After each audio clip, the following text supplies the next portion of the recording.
Well, it's 10 o'clock. Good morning, everyone. Welcome to the Public Awareness Personnel Policy Committee, Monday, June the 3rd, 2024. The meeting will come to order. Committee members of the Board of Directors. Okay, we're meeting in the upper conference room. We do have a public speaker this morning, so thank you for being here. Sure. Is that what we will start with? We will start with public comment? Okay. Then Yeah, I will turn it over to you, Phil Okay. Dean, and we can't wait to hear what you have to say. Great. Well, thank you for allowing me to speak. I wanted to review your involvement with the water leadership program that has been going on for 3 years in the San Marcos School District. I thought I'd give you kind of an overview of what we've accomplished and then some ideas for moving forward to even improve it. So the program started in La Costa Meadows in April 2022 with 29 students. The second year program continued at La Costa Meadows with 28 students. And then we began a program at Double Peaks Elementary School with 68 students. This year we had the program continuing at La Costa Meadows with 28 students. Double Peak Elementary School had a partial program going with 79 students. San Marcos Elementary School had their first program with 101 students, all 4 fifth grade classes. And then La Mirada Academy had 2 fifth grade classes of 54 students. So over the course of the program, we have reached and the leadership program with 387 students, and 10 teachers have been trained in the program and have the capability of continuing on. I thought I'd read a couple of quotes that I have received over the years from teachers. First one is, now at our school, my 5th grade students are water leaders. With the equipment Vallecitos provided, we have achieved increased awareness and action in the entire student body. Another one, this program has not only generated interest and awareness for my students about wastewater issues at our school and in our community. In the evenings, I would discuss what I had learned that day with my family at home. This is a teacher. This program brought interest and excitement to students I would have never imagined in my class. Having Vallecitos come to our school, talk to students about the work they do, and demonstrating the equipment opened their eyes to real-life job opportunities. This program was absolutely helpful in meeting educational objectives. The students were so interested in the subject, which furthered their desire to learn. This is not always the case in the classroom. Having parents contact me and say their child is loving what they are learning is absolutely the best. This program was a really special experience for the 5th graders. We know they enjoyed learning all about water and the real life experiences, using the tours around the school, bringing in real life equipment, and all the experiments that showed them their impact, which led to the importance of taking action. I know this is an experience they will never forget. So those are just a few. I have a briefcase full of thank you letters from the students, which is pretty cool too. So currently Mandy Better, who is the San Marcos Unified School District Principal Coordinator, is currently meeting with principals to identify 2 fifth grade teachers to conduct the program for the 2024 and 2025 school year. But I think one area that we can improve on is second year support. And so I'm going to suggest that Poseidon Education reach out to the previous teachers and offer support and coordination by providing needed equipment, coordinating meetings with Vallecitos, site demonstrations, and to assist with the end of year program. What I would like to propose is that we have a scope of work that would essentially be a little bit less than we have in the past, but would also include that services of reaching out to the other 10 teachers. So I think just in one other note, I think you should know that, Poseidon Education has two 4-year contracts, one with the Orange County Department of Education and one with the Nevada Department of Transportation. These are to conduct the programs very similar to what we're doing here in San Marcos. And with OCD, the Orange County Department of Ed, we have submitted a proposal to develop programs for middle school and high school so that we can have a continuation where they're introduced to the program in 5th grade.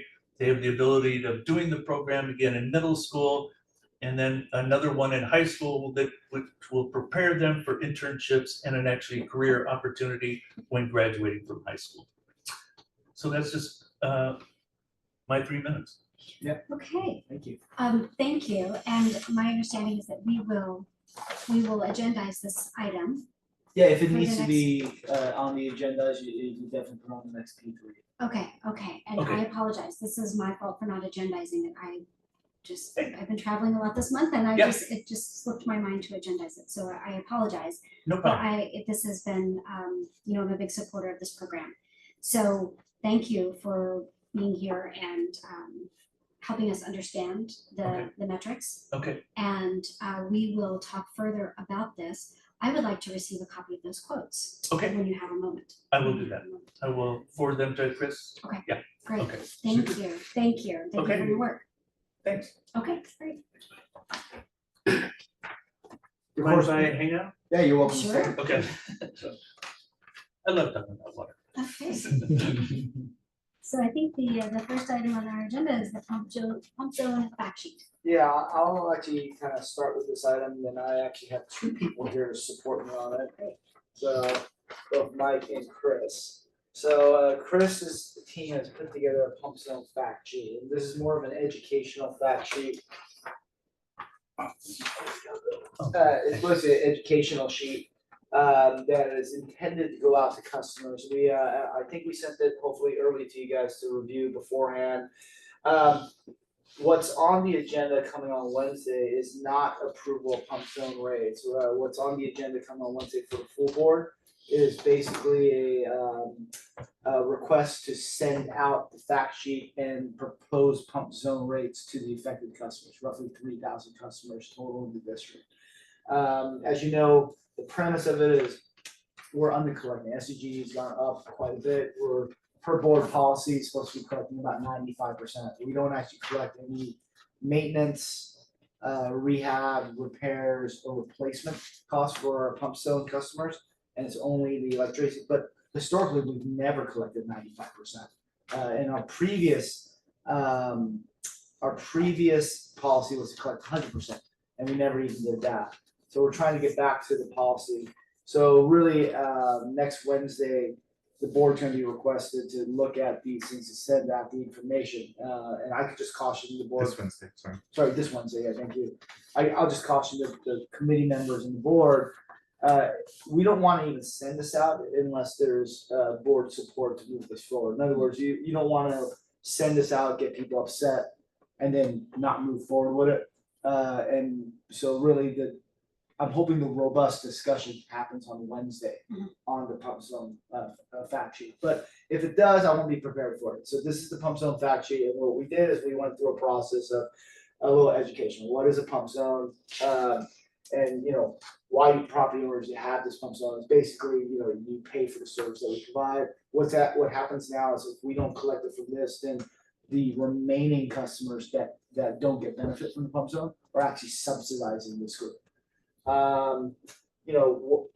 What has Vallecitos done, for example, over the years? And we listed a bunch of things, what we've done to offset electricity rates, and these things are not immaterial. They're $200,000-300,000 in savings. Otherwise, that we'd be having to add to our pump zone costs. That affect all customers. Some of them affect pump zone customers, most of them affect all customers. And then, of course, talking about approval.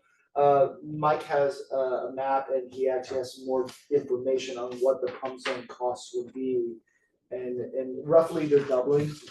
Yeah, there's that. Yep.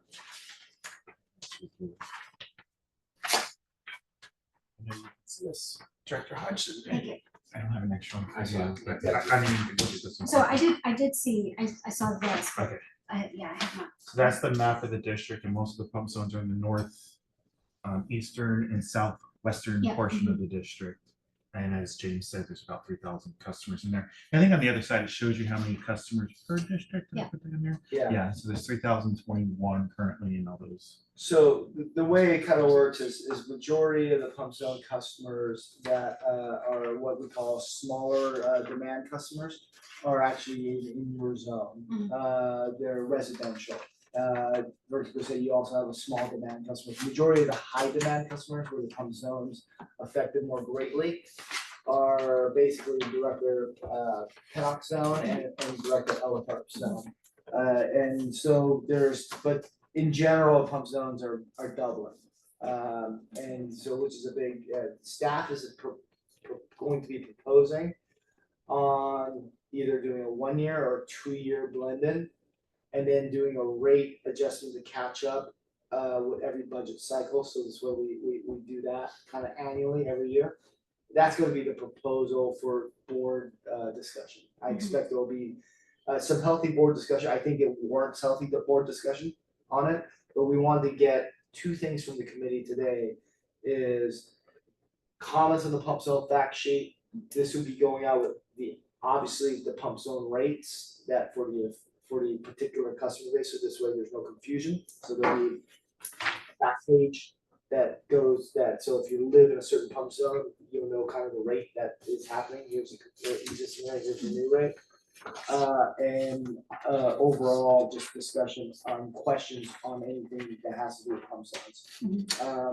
Some of the history shows, we did it, Mike, will you go over a little bit of the history of what we did? Sure. So back in 2017, I believe we went to the board. At that time, we were collecting, I think it was around 50-ish%. I have it in here. I can get the exact numbers, but around 50-ish%, 40 to 60, and we're in between there. And at the time, as James mentioned, the goal was to collect 95% of only the electricity costs. We, at the time, implemented a 3-year step increase on that. The one problem with that I will say is we did a 3-year step increase, but what we didn't do is it was 3 years of 95% of today's cost, meaning 2017 costs. We didn't anticipate and put in, unfortunately, the escalators for when SCG increased their rates, 6% to 8% every year. So even by the end of the 3rd year, we were still behind the curve. We only got to 61% Right. because of the SCG rate increases. And there were a couple of reasons for that. Not only the SCG rate increases, but demand decreased because of conservation, drought, heavy rains, and things like that. And about 1/3 of SCG costs are fixed costs. So kind of like us, fixed costs, or anybody else with fixed costs. When you have less demand spread over that fixed cost, you're collecting less. So there was a 3-year implementation period. So rates increased July of 17, 18, and 19. And then in 2020 and 22, we brought it to the board and or finance committee to try to update it. But at that time, obviously we're in a pandemic, COVID and other things going on. So it was at those times it was decided to table the issue. Yep. So. And armchair quarterback is one thing, but if you put yourself in 2020 and 2022, those decisions were prudent by the board based on what we didn't know or what we knew affect our customers for being affected by COVID. We didn't understand the full results of that yet. So and so many agencies end up tabling cost fees in that kind of zone. We were just one of like many others. So I have some questions before we start talking about, and again, I'm not going to be at the board meeting on Wednesday because my child is graduating from high school and I'm not going to miss that. So I will provide my comments to this and ask my questions here. You mentioned that by policy, we should be collecting 95% of our electricity rates. When was that policy enacted? 2017. Okay, so before then, how did we determine how much It was a pump zone, how much we were trying to aim for? How did we determine that? It was before that, what we did is we did 100% of the exact pump zone rates based on the customer base. So for example, if I look at, just pick one, Coogan only has 31 customers, but whatever the actual cost for Coogan pump station was, and as far as electricity, those customers paid that rate. What happened in 2017 is the board enacted a different policy. We looked at all of our electricity charges as a whole. And then we said, what's the value of pumping it to elevation? And they basically did the math equation, Mike did the math equation to figure out the value per 100-foot of lift in cents, X amount of cents. And then we looked at the different rates. So in other words, certain pump stations start at a lower elevation and pump to a higher elevation. So if there's 600 feet of lift, it's X amount of cents per 100 feet times 6. If But there's 200 also a base, right? Yes. It's 200 feet. So Each one has a different base, and Each one I has a- probably didn't explain that too well because I'm not an engineer. Yeah, I'll give you an example. If you live in the Coronado Hills Pump Station, for example, that pumps a high elevation. It pumps from 900 to 1500, while North Twin Oaks Pump Station pumps from 1040 above sea level to 1200 above sea level. So they get the water, it's the elevation in which the water comes in compared to the amount of lift. Because that amount of lift directly correlates to energy, because water's heavy, and lifting water takes a lot of energy. So if you only lift water 100 feet, you know, at 8.34 pounds per gallon, there's a certain amount of energy that's required by that, certain amount of horsepower. So those pumps are smaller horsepower, but if you're lifting water 600 feet, 700 feet or more, then those are much bigger horsepower motors, which obviously the more horsepower the motor is and electricity horsepower, the more energy it takes and it consumes. So And what are these units? This is those are cents per unit of water. per unit of water. So these are the exact for, I mean, everybody kind of looks at their own stuff, but if you look at Double Peak right now, so there's the amount of customers and that's the current cents per unit of water. And the new one, if I can't, I'm sorry, thank you. And they'll roughly double. Yeah, they're roughly double. Okay. So, and then, you know, let's see, what's it, Metal Arc, 129, 11 to 22 cents. So, and this one is because the amount of elevation is very, so it's a hydrodynamic tank, which means it's only lifting it just enough to give the people pressure, because the people live right next to the actual steel tank in that one. So hydrodynamics typically have very little lift. So Okay, basically, it's mainly so they have fire protection. gotcha. So I would not have changed the actions that we took during COVID to raise these Yeah. rates. And I feel like we were trying to make sure that our customers were taken care of. But what I'm curious about is it feels like we have not kept up with this during the times when we were not under a pandemic. And now we're asking our customers to double their pumping zone rates to sort of make up for that. And that's where I'm trying to understand, you know, if we had a policy to collect 95% of our electricity rates and we were not doing it, why didn't someone notice and why didn't someone say, we're out of compliance with policy, we need to correct this? And, you know, even before then, if we had 100% rate, why didn't previous boards notice that and say, we're out of compliance with our policy, this is not going to be good for the long term, we're going to have to make it up on the back end. And we're gonna be stuck with a big, you know, debt for our customers. So that's what I'm just trying to wrap my head around. So help me understand that. So in 2017, the discrepancy between what we're supposed to be collecting and what we're not collecting was evidence, and a plan was put into place. Not only was it a plan to get to the 95%, a completely new approach came into place with that to try and catch up. The mistake in that plan, as Mike mentioned, was it didn't have normal pass-throughs for normal SUG increases. So in 2020, so that got us to 2019. In 2020, that was brought to the board to say, hey, we're behind.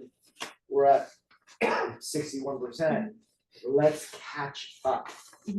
At 2020, the board elected not to because of the pandemic. Right. Because that was the plan. So it was going to be rectified in 2020. In 2022, a similar discussion went to finance committee, and then the same thing is, hey, now we're further behind, let's catch up. So those two catch-up attempts did try to happen in 2020 and 2022 respectively.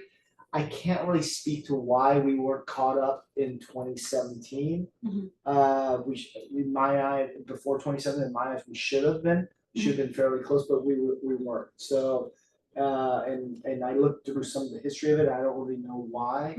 And the main person that would have the answer is Tom.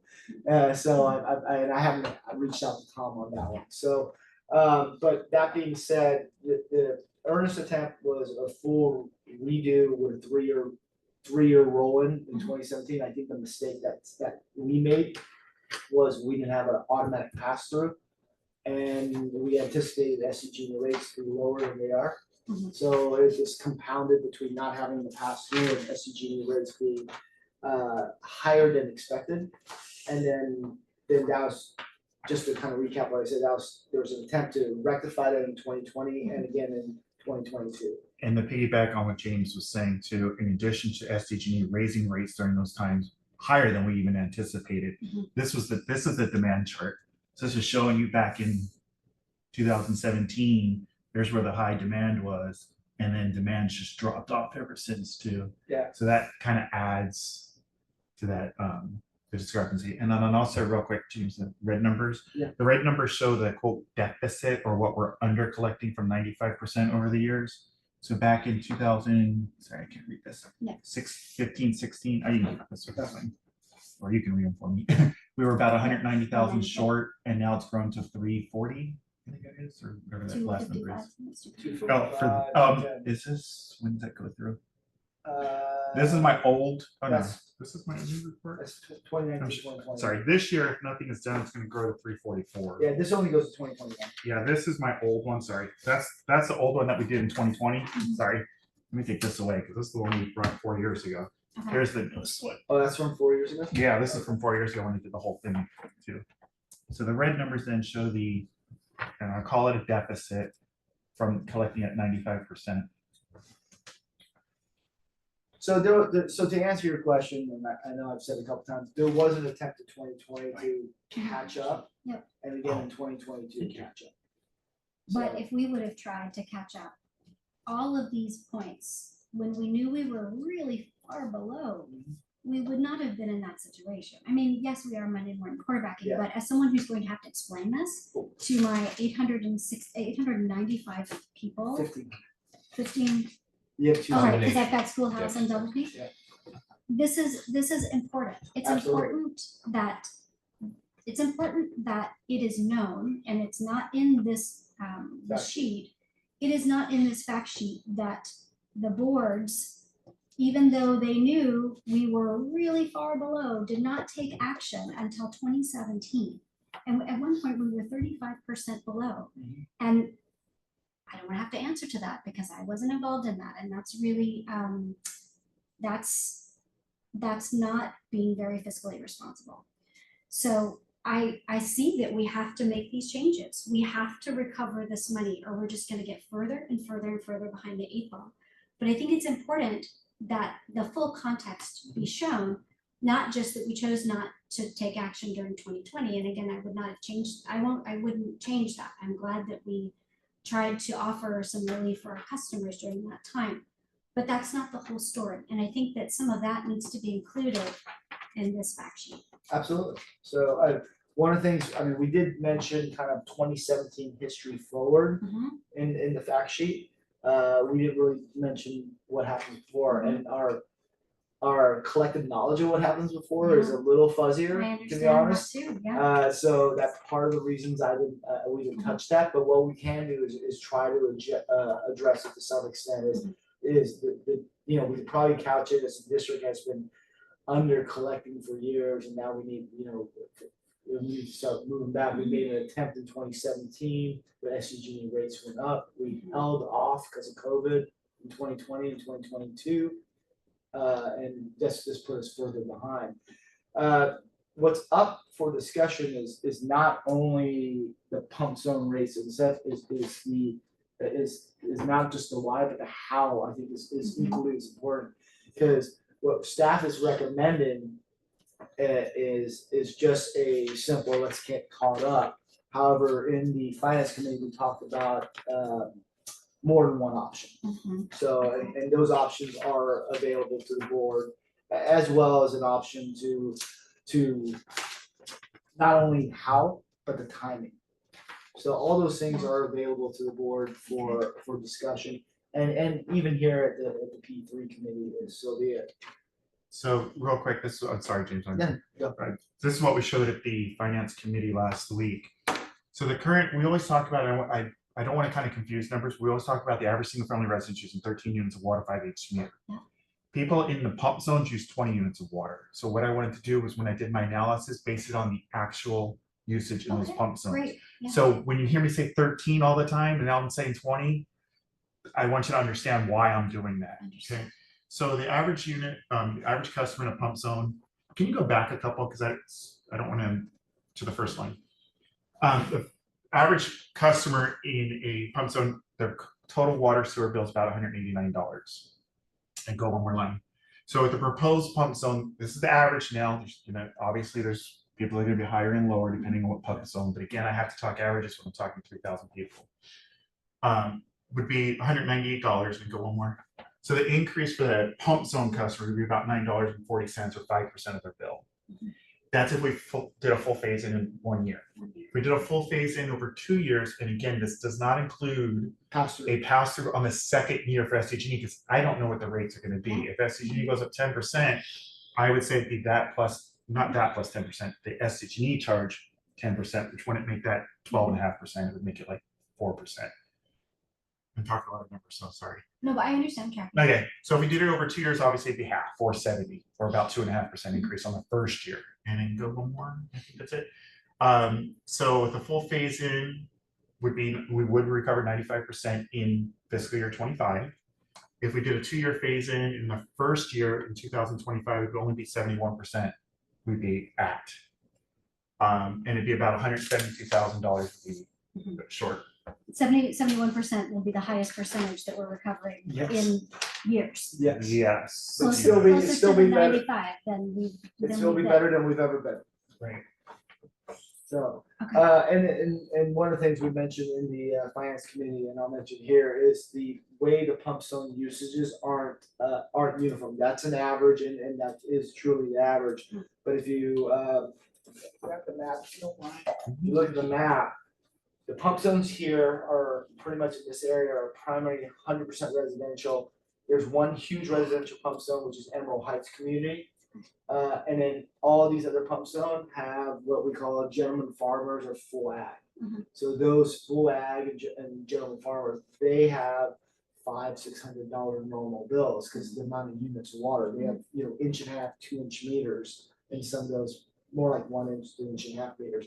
In a lot of those, while everybody in this zone has what we call a normal residential meter, right? Everybody in this zone has a normal residential meter. So when I look at it, and as I said out in my email to the board a while ago, past history does not guarantee future results. But Because there are still unknowns. there's still and- unknowns, and there's a lot less farmers in our district now than they were back in 2017. Mhm. But Wolf, Coronado Hills were the two zones that came out upset. Those two zones came out upset. One happens to be in Director Penix, the other one happens to be in Director Allen's. These are the folks that came out for public comment. Yes, they came out, they showed up to the board meeting, they spoke public comment, they were the ones that were upset. Now, Coronado Hills is mainly gentleman farmers, very few, They're really called gentleman farmers. That's really what they're called. that's a term I've heard. Perhaps we change it to gentle people. Gentle Right. people, yeah. Yeah. That's what they call themselves, Gentle but yeah. Hobbies. And then Hobby there's farms. commercial farmers in Wolf, but and Wolf only has 11 customers. Gotcha. So Do we know which of these are census tract? Like underserved communities? Do we know that information? Like that or whatever, or Like qualifies disinvested communities or low I income communities? don't think any of them are, because almost all of our communities are all along San Marcos Boulevard, Rancho Yes. San Pedro, and Mission, Yeah. which is all Hernandez and some on Rancho Santa Fe Road, which may, depending on where it falls in the new district. Over by Palomar Oaks Estates and then of course coming up and then along Mission, so. Okay. I mean, I support a 2-year plan. I'm not going to be present for the vote, but I support a 2-year implementation. We have to start recovering these costs, and we've been out of compliance in the policy for a long time, a decade. And we need to start recovering the costs. SDG&E costs are not going to go down. They're only going to go up. We're only going to continue widening the gap if we don't try to make some progress. I understand that, but this is going to be a noticeable change on folks' bill. And I think that adjusting this fact sheet to explain some of the context is important. One of the things we'll do is we'll work on the fact sheet. Staff will be presenting a 1-year and 2-year adjustment. And we'll mention that we brought it to both finance and P3 committee. There's no recommendation for finance committee. So, and then I don't know if there's a recommendation for P3 committee, but it'll just be mentioned that we brought it. So. And, sorry, I just wanted to add one more thing real quick. I can't really, just like James, I can't really speak before 2017 because that's when I took it over. But I think part of it was, if you look at what that quote deficit was, it was around $100,000 at the time. And it really, 100,000 over a $40 million budget, it wasn't that much of a concern. It still is. But as it got forward, as you can see now, it's 300,000. As you said, it's now only going to get wider. So again, I can't speak so much, but it was not as big of a gap. Yeah. Dr. Garza. I am opposed to this. I think that it's rightfully alongside a 218 sometime next year is my understanding. You can't raise customers' rates once a half year before you raise it again. And beyond that, it's been happening for a decade. There's no reason why people should get a surprise in July on their new bills. So. And that timing is a valid discussion that we need to settle down. So if that's another timing, then staff will march forward with hitting customers next fiscal year with obviously pump stones and whatever pass through a new 218 from the water authority, which currently the water authority is floating 19%.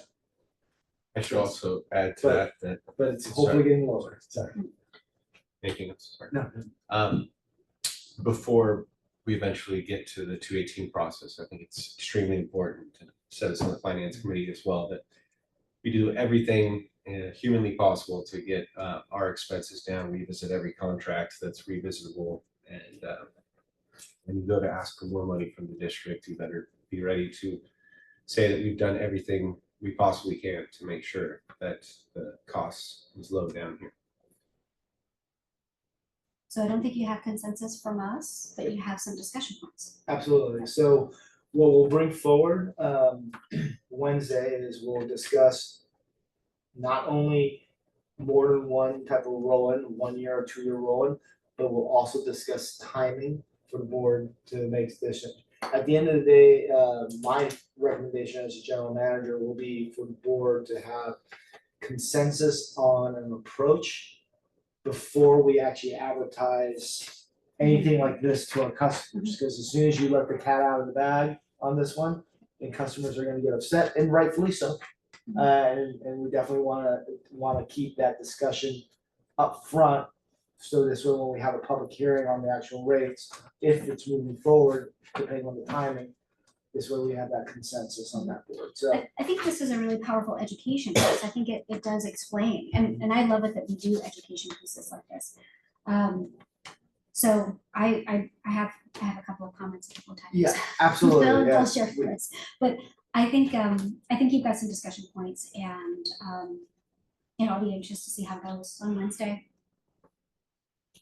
Okay. So we'll move forward, just mentioning that we brought it to finance committee and P3 committee and bring it forward to the board, and it won't be a recommendation, but we'll have the discussions move forward, which includes timing, Director Grosset, Mhm. and also phasing. Mhm. So we'll have both of those timings in there, and expecting a robust conversation, and if hopefully the goal of that is to get the timing and the phasing solidified. And if the timing ends up being pushed, then we will not move this forward to the second board meeting. Our customers generally use more water in July. Yeah, so it's about I forgot, I'm trying to remember, 70% of the water is July. It's so missing this window, you miss out on the majority of the revenue requirement. So from a financial standpoint, there's more water used in July, August, September, October than obviously November, December, January. So that's kind of where the timing is. But that being said, we're looking at the 218 process early next year to get a phase in July, and then catch up and do January increases to match the water authority. So we're trying to catch up next July, July 2025, and phase in. It's gonna be at the board's discretion, obviously, but that's the staffing plan to give the board that option. And when you say catching up, the gap that we are facing right now would be wider, and we would be looking at this, we would have the additional knowledge of what SDG&E is planning on doing. But these rates are going to, they're doubled now, the proposes that they will double, that it's going to be even higher. SDG does its rates in spring, I wanna say April. They've let us already know that the rates are going up in April. So that's all we know. Maybe now, maybe later. They basically didn't tell us how much are going up yet unless. No. And again, when they say, I'll make up a number, an 8% increase, it's not 8% across the board too, so it just Depends on your tariff. depends on your tariff, and each of these might have a different, each zone might have a different tariff. Yeah. As James said, though, we view them as one, so it kind of evens it out a little bit. And this is something that I think both committee and board should take their time on, because this is a big deal. It's a big expense, it affects our customers. And from a staffing standpoint, the staff has no issue with the board having a healthy discussion, vetting the items out and figuring out a game plan. We're moving forward one way or another. It's timing, it's phasing, it's what's the best game plan, what makes the most sense, and we'll just adjust the budgets accordingly based on board direction. Thank you for bringing this, and thank you for your work. And please give us any edits, redaction and comments, if you can by the end of the week. And what we'll do is we'll bring that forward, and obviously there'll be, I expect a discussion at the board meeting, and based on that, hoping to get staff direction on timing and phasing. Okay, thank you for bringing that forward. Thanks, Mike. Okay. Thank you. Guys, thank you so much. Okay. All right, moving on to number 2, Special District Leadership Foundation Awards. I'm gonna hand that one over to Chris. Okay. Oh, okay. So we talked about this previously with Special District Leadership Foundation. Time for us to renew District Distinction Award, Transparency Certificate of Excellence. There's a small fee for District of Distinction, like $300. Transparency doesn't cost anything, but it's a much more robust certificate. The actual submittal And is. Chris, if I may say one thing, and it's not a pay for your reward type and you automatically get it, that this is the large packet that Chris brought in last time with all the assembly. And as I was mentioning, Chris and his team has been concentrating on that over the last month, at least, month and a half. And I do need to give credit to Anthony for helping me out with this, and also Ann, who's left. There's a lot of information on the board itself and what sort of training the board has taken, their statement of economic interest forms and all that kind of stuff in these packets. So the district, I'm sorry, transparency certificate, the PDF file, 594 pages. So pretty robust. And a lot of it in turn is kind of pointing back to our our website, we have a whole page dedicated to transparency. Mhm. And it just kind of sequences just as their document sequences down. So the good news is, I'll just pass these around and you can just hand them back. Rick over at the Chamber of Commerce, and then Brett over at Vista Irrigation District, both reviewed and approved. And so I submitted them to Special District Leadership Foundation today. Okay, So okay.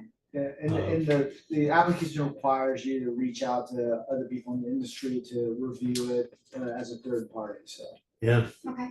so rather than having their own staff do it, it's like, you know, they want either this or this. And so Rick was willing, and Brett over at Yes, VID, and so we own both favor. So, yeah. but super happy to get those back because it's a big document. Mhm. I'll take break for lunch. Yeah, okay. So I know one of the requirements is for our general manager to undergo Yep. some kind of coursework. Yeah, and I've done some of the coursework to get us to the point where we're going to be able to get the first level. Okay. And I've signed up for some other, but the timing of it is gonna be a while. Yeah, I before know I'm it's a done with everything. process. Yeah, I chatted with, when I was at CSDA, I chatted with them a little bit. Yeah. Yep, and Al Lau, who's big with CSDA, is pushing me to get the CSM, which is a special district, or CDM, special district management certificate. Mhm. And that's about a 2-3 year process, so, Yeah. so by the time you do everything. That enables us to achieve platinum status, which I know is something that you have mentioned that you would like us to. Platinum everything, why not? Okay, So, okay, And that's it. Okay. And we, you know, I don't know how long it takes them to review it, but, and of course, they're gonna want their check, so Yeah. it's been processed, so. so the hope is we're at some board meeting in the near future, we'll come back with the achievements for both the transparency award, which is a big deal. Mhm. And district of distinction, which is also something that should be scoffed at. It's a lot of effort, and it's really kudos to the board and its decisions that got us here, so. well, congratulations on submitting that packet. That was a lot of work and I want to acknowledge that. Thank you for doing that, and thank you for Anthony for supporting and getting it done. I know that it's a lot of work. Hopefully it will result in some nice accolades for us, for our district. Anything else on that? Okay, new customer outreach review.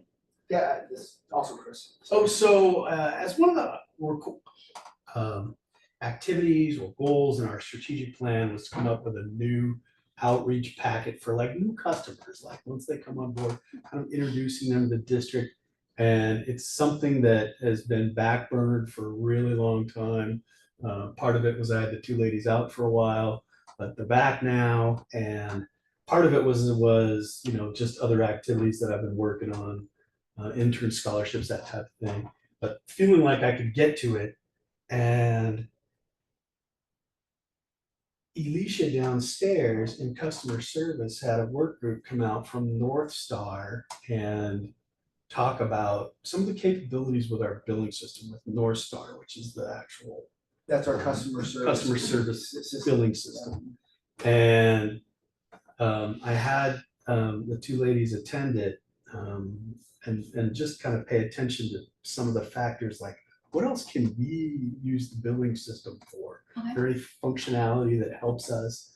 And it looks like you can have the billing system can be able to push out for you like video. Outreach. Yeah, Wow. which one of the things that I've tried to implement since coming here was to try and move us away. Video in what way? Video file, actual DVD, Like a video file. Yeah, so we it's do, only yeah. for people that would get it through email. Yeah, but we could also, we could also have other ways, people who have cell phone, there's a way we could get it through to get it So to the. just text message. Is it a link to YouTube or is it a link, or is it like the So I actual- haven't explored it thoroughly, Okay. and I like it in that I've tried to get us away from, I hate to say it, hold this up, but you know, pieces of paper and mailing people a bunch of paper that they may open up and briefly peruse and stick right into the recycling bin. If you're lucky. I don't- Yeah. What's that? So if you're lucky. I mean, Yeah, when they're a new customer, they're moving, You Yeah. know, it's like There's all the this stuff. busiest time in their life. Yes. So, I haven't reviewed it. I get the feeling it's pricey.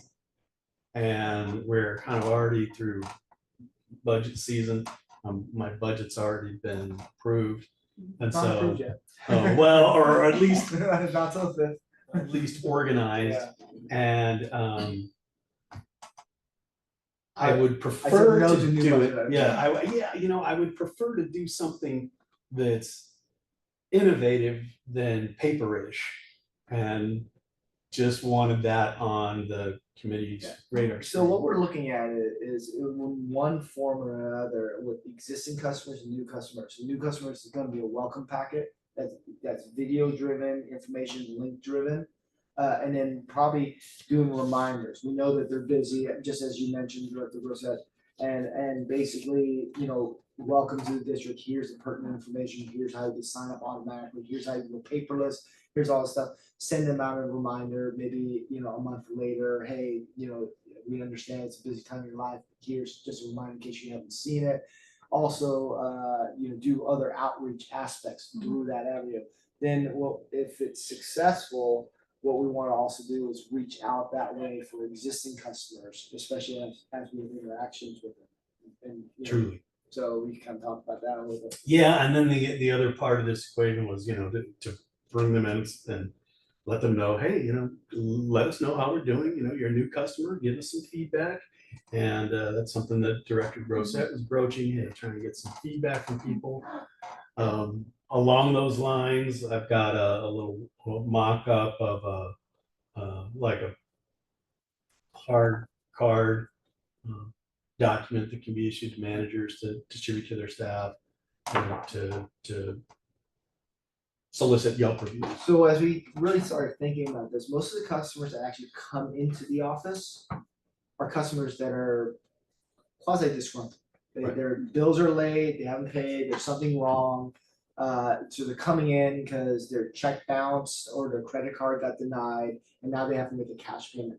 So we didn't think it'd be a good idea to say, here's a Yelp review right here, because they're coming in, they're already angry and they're late payments, or we're gonna shut their water off because they haven't paid.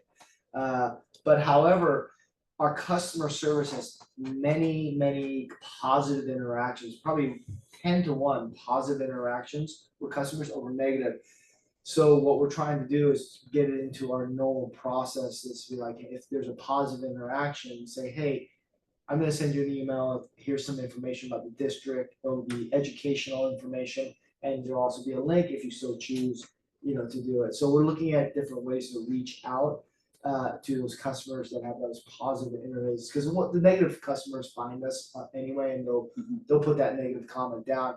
The people who are positive, we get nice emails from all the time, but they usually don't take that next step.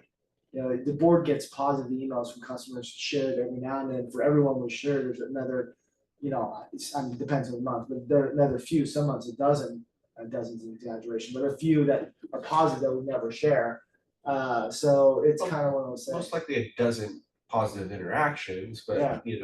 2 emails, 1 or 2 emails. Exactly. Right? But like each of those is an opportunity for a positive Yelp review, a positive Google review, to take us from the 2-star rating to a 4.5-star rating, which is where we should be, because by far the majority of customers are overwhelmingly satisfied with the service. It's just the negative ones are the only ones that are speaking out. So this is great. I think that you can keep building on that. Yeah, it's a first step. Incentivizing people, like, here's a $5 gift card if you follow up, or something like a Starbucks, or Amazon, whatever it is. But like, we need to restore the district's reputation to where it is. Yeah, to reality. reflect reality. So, yeah, so these are our first steps going to, we're researching different avenues. Chris and his team's done a great job and putting together. You pass that around, by the way. Thanks. Passing it Kind out. of a card stock, and bigger than business card size. You so see that if it doesn't- works, I don't know, I didn't check it. No, I did, I did check that, but so. So the one thing I'll add to bringing it up right now, but you can buy these off Amazon, like for a 4-pack, $33. Very similar to this, but it has a QR code and a NFC built in. So people just tap their phone, it loads up the exact you can denote whether Google review or Yelp through the URL. So like maybe some months you need some Google reviews, you do put it on the Google review one. They tap their phone or scan the QR code, takes them straight there, and then it's just that much easier. I mean, QR code's great, but nothing beats tapping Tapping's so these easier. days. One of the other things along that lines that Chris and his team are working on is we're shifting some focus from the conservation side to the outreach side coming up with, because we have a lot of challenges with, water authority rates, a lot of educational components that our customers probably don't understand going out there. So Chris and his team will be working on kind of a series of educational outreaches that we'll bring back to the P3 to talk about who Vallecitos is, what we do in the community, including highlighting some of the educational stuff that we do, how we're your neighbors, what we're doing on the community. You've already seen a little bit of that on social media with Special District Week that Chris's team has put out.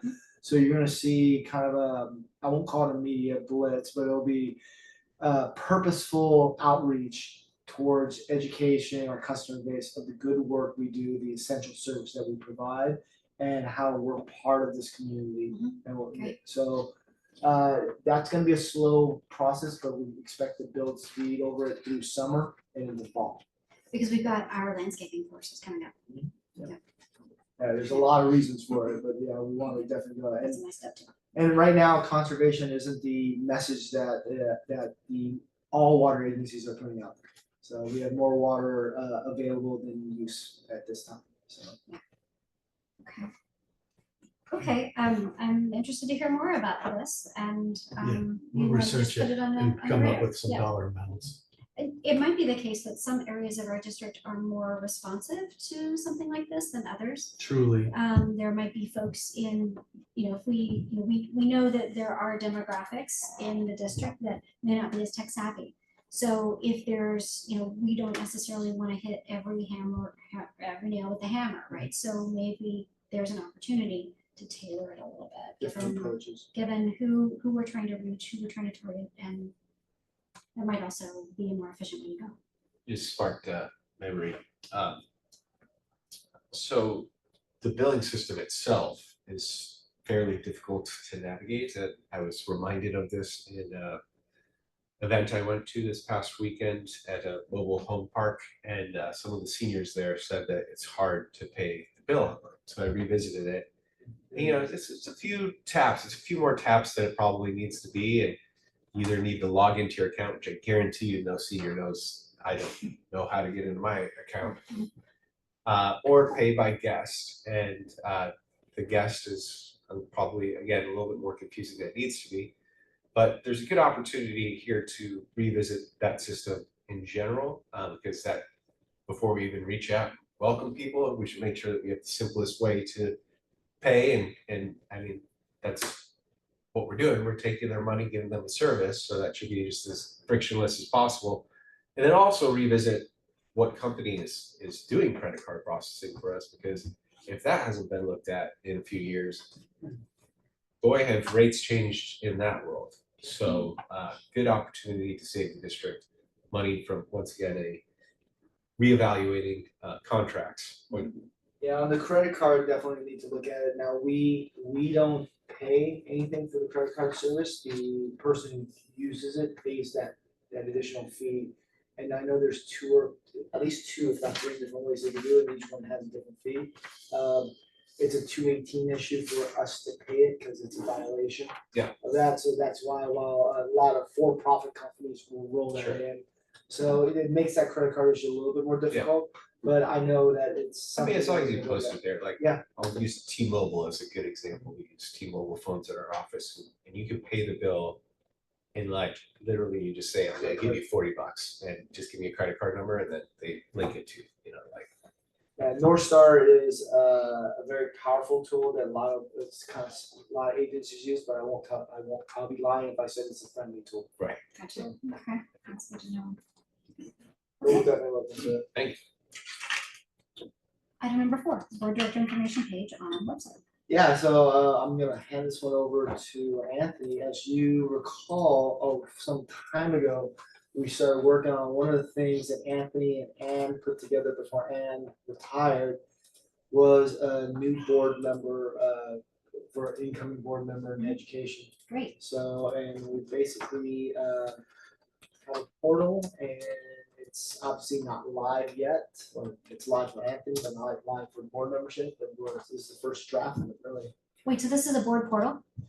Well, anybody can get it because there's no, it's public information. Okay. And there's no personal information of the board on there. We took Okay. that off. So it's really, board portal, I guess is the wrong term. It's really a public portal, but it's. Because I've been really asking portal. for a board portal for a long time. Yeah, I thought, wow, this is a big reveal, great. yeah. But So this is not that, this is open to public. open to the public, yes. We took all personal information out, so this way, your cell phone numbers, addresses, so on and so forth. Mhm. But this could function as a board portal because all of this information is in the Mhm. board handbook and it's Yes. accessible, so great. So not only will, Anthony, why don't you take it over? All So, no, take it over. It's- right, so based on the feedback we received from the committee, what items you'd like to see on the list related to the table of contents when it was a hard copy, and I went through and updated what we could. To James' point, we could do a board portal and working with Chris's team and Lisa, where you have your own separate logins. It's just easier to post it online. Everything on here is public. We took everything out that would be, that would have any sensitive information. Mhm. So we try to link everything we could to other links on the website. Great. What we couldn't, we just upload the document. Some of that I'll have to track as we go along and update as we go along. So just a little intro for the board directors and the existing ones, just kind of reminder. And then we go right into the list of items that are available. Again, once we publish it, you'll be able to click on it. Right now, I got to right click on it to open a new tab. But it brings you to the mission statement on the board website. So stuff like that. So what we could link to other places on the website, we did. To make it simple.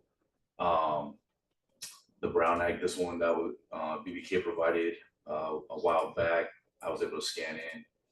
And it just has some updates for it. It's pretty large documents. Let's take a second.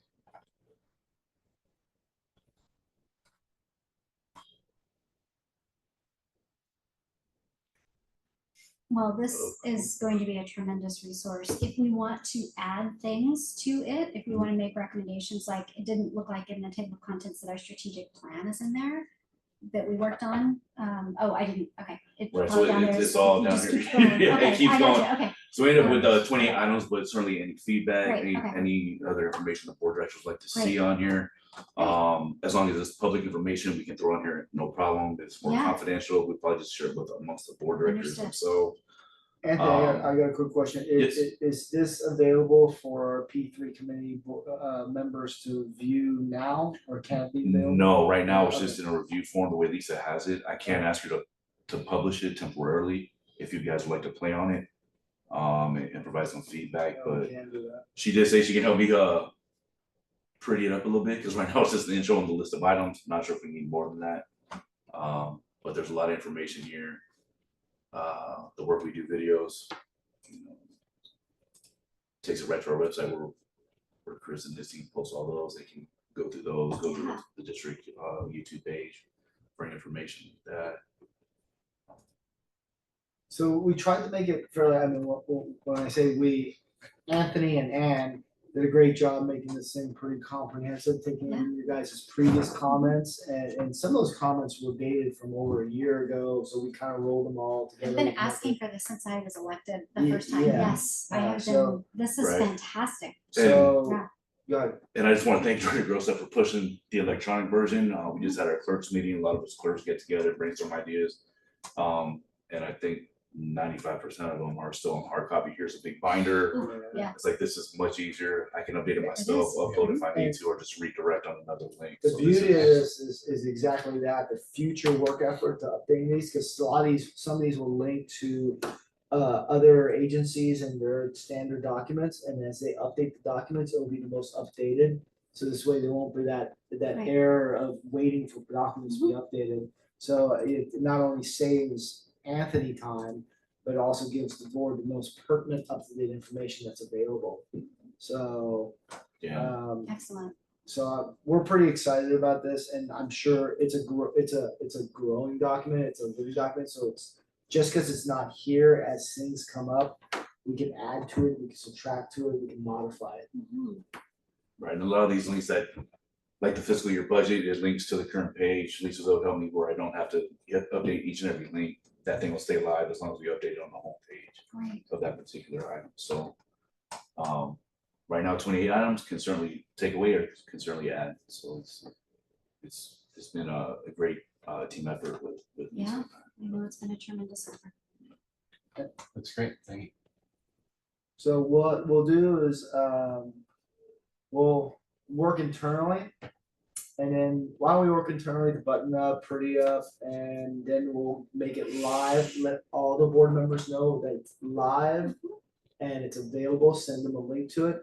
And also let them know that if there's any comments, questions, or anything, please come back to Anthony and we can take those into consideration. If it's simple stuff, we'll just take care of it. If anything significant, we'll come back to the P3. Great.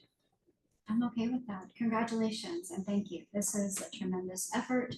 I know that it was a lot of moving parts to put together. So thank Yes, you. yes, and it was very helpful. Yeah. Thank you.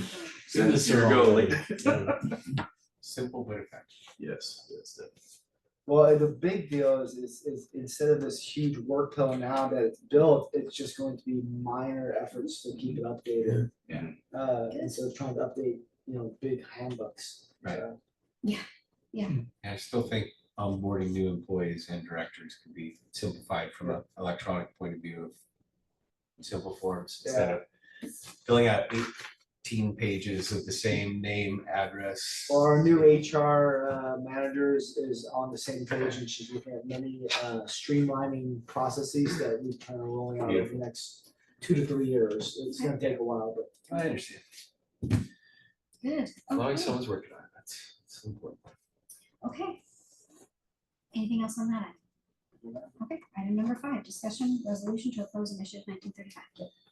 So this is the draft of that resolution against initiative 1935. I got it over to ED&K a little while ago. I haven't heard back from them yet. It's typical to have them review a resolution or ordinance before it gets approved. But this is pretty much from the boilerplate that was online through, I think it was CSDA. CSDA. And but then formatted for our type of formatting. So you want to talk a little bit about what this, what the resolution is, what the draft proposal is? So, yeah, this one's a kind of a painful one where there's some efforts to let some corporations kind of undermine the ability of special districts and others to be able to deal with their own rates and basically restricting the ability of like local districts such as Vallecitos to come up with its own rates. I haven't read the entire initiative 1935, it's a little clunky, but CSDA as well as some other entities have put out legislative information to oppose it. CSDA and ACWA have both recommended that resolutions be passed at the district level to oppose the initiative. It is very poorly written. That's one of the points that has been made at both ACWA and CSDA about this particular initiative. One of the other points is that it would be retroactive. It was originally supposed to go on the 2022 ballot, but something like that didn't. There was some conflict or there was a missed deadline or something. But it would be retroactive and that it could possibly mean that if it passes, some districts would have to give back money that they have received in federal aid. 130 special districts have already passed resolutions, including Vista Irrigation in our neck of the woods. I haven't done a comprehensive reach out to find out if others have. I just happened to be chatting with some folks at the CSDA legislative days. And they mentioned that Vista has passed one, and this is the resolution that it sounds like we've adopted or that we've adapted to. We've run it by BBK, but this was a resolution that was provided by CSDA, I believe, right? That's where we got it. And it is formed sort of the foundation for the other resolutions that have been passed by other special districts. It is something that is scheduled to be on the ballot as of now. There are appeals in place. The process is complicated. I don't know all of the legal speak that, to explain it about the appeal process, but as of right now, it is slated to be on the November ballot. And it could significantly limit how we move forward with conducting business. And so I asked for this to be agendized and brought forward. In the Aqua legislative brief that I received, the gentleman I received said almost exactly that, and it really mirrored CSDA's, and their draft actually pointed right back to the CSDA resolution, so it's consistent with Aqua. And you're absolutely right. I didn't read it all, but I read the brief on it, and it's poorly written where it could be open to interpretation based on the exact language that's used in the actual 1935, that it could really restrict the ability for agencies to even collect normal fees, and also how it conducts with any type of funding, grant funding, or federal funding. So I think there's an intent with 1935 that could be beneficial, or I'd say more kind of checks and balance beneficial, but the way it's written is it doesn't construe that. It would probably construe, well, if you depend on one side of the agreement with lots of litigation, lots of different actions, and probably no resolution. So A lot of money being spent Yep. on litigation. Yep. And it undermines Communication local, before this. BUK would be defending us, yeah. So. it undermines local control. That's one of the points that have been made, is it undermines local control of special districts, understanding their own district and understanding what the needs of these customers are. My only question or thought is at this top, talking about an association representing California's wealthiest corporations and spending millions of dollars. I'm not sure that's necessary or helpful to put there, and it's categorizing or it's. Yeah, we could just take out, I mean, if there's any California's corporations is spending. Well, logically, it doesn't make sense to me. Like, what do they have? Why would they care whatever anything is priced in government? Like, because somehow that lowers the purchasing policy, purchasing power of customers, or I don't get it. So it's not helping me to be like, Yeah. oh, okay, I don't, I would rather if there was some sort of framing of this is poorly written and will result in higher costs for customers because increased litigation is to be expected from such written policies, or something like that, rather than these people are putting it on for this reason. Yeah. I don't care who they are or why. I would rather know the facts than the speculation part of it. Yeah, so I understand what you're saying is this first whereas is more opinion based, based on one side of the argument, whether it may be true, but it's more opinion based, and you want to stick with the factual base that there's been processes move forward that limits the ability of special districts to set rates based on its needs. Yep. More or less. Okay, so we'll unless there's an issue in the committee, we'll revisit this and kind of rework it to Sure. be more Or if you generic. kept it there, like explain why. I don't think we have the ability, I don't think our staff won't have the ability to really explain why, but you're getting deep. 100%. I agree. I don't think it's necessary, and I don't think that that's not what folks are concerned about. That's not what we are concerned about as a special district. We are concerned about lack of local control, spending our customers' money on litigation, Right. not being able to And conduct if it better business. conveys that message, the more likely I am to support the resolution as a customer seeing like, okay, Yeah. Vallecitos wrote this resolution, they're not doing it just because they Yeah, I would want to say, raise like, taxes just on it. Why don't we just take it out. take it out? Yeah, exactly, just because it doesn't add any value to it, and the other whereas still actually are the more Mhm. poignant items. The first one is more, To the point, yes. okay, we'll just take it out. Okay. And then we'll bring this to, wood committee support, I'm hoping. Mhm. I'll Yeah. bring this to the, second board meeting in June for good consideration. Great, okay, thank you. I'll do my best to educate myself on that before it comes up here. It would probably be more versed than I will, because I read the first part, then I started getting into it and I gave up. It's a lot. Yes. It's very, it's Reading complicated. legislation. Well, no, I totally agree that the spirit of it sounds good and it's like, Yeah. who wants more taxes but you don't think of the second part of it, of A, retroactive stuff, B, limiting, and then C, people arguing it until. Yeah, I think there's some intent that could be good, I just don't think the execution was well. So, Any other comments? yeah. Okay, well, thank you all for being here. No, I have one more before we go. Not a comment on that issue, but just something I was thinking about during the meeting is that, and we may have talked about this at lunch sometime, but I would love if we would start eating our own dog food or drinking our own dog water per se, and that, not to call it dog. I'm gonna tell him, I was gonna hold it. Okay. secret. all right. What are you Okay. talking about? We should be drinking Vallecitos water at the Yeah. directors' meetings. Okay, so here's what we're doing, so this water is very expensive, the box water is very expensive, how much is it per It's like bottle? $20-something a box. And the 12. box is 12, Yeah. yeah, so it's like it's a little less than $2 a bottle. What we're getting Stanleys. Okay, actual Stanleys for every board member with, I believe, your initials on it.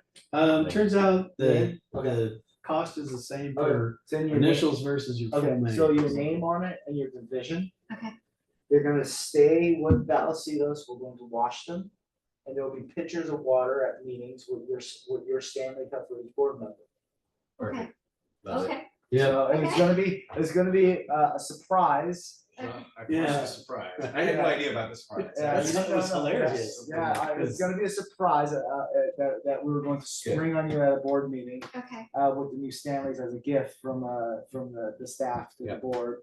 And also with the purpose of, we're drinking our own water, we're also gonna save money on not buying box water, which is almost $2 a box. Love it. So, I think that's great. and it will even help more with just our moving forward with it being more like environmentally sound, because even though this is more environmentally sound than plastic bottles, it's still creating waste. Yeah. So.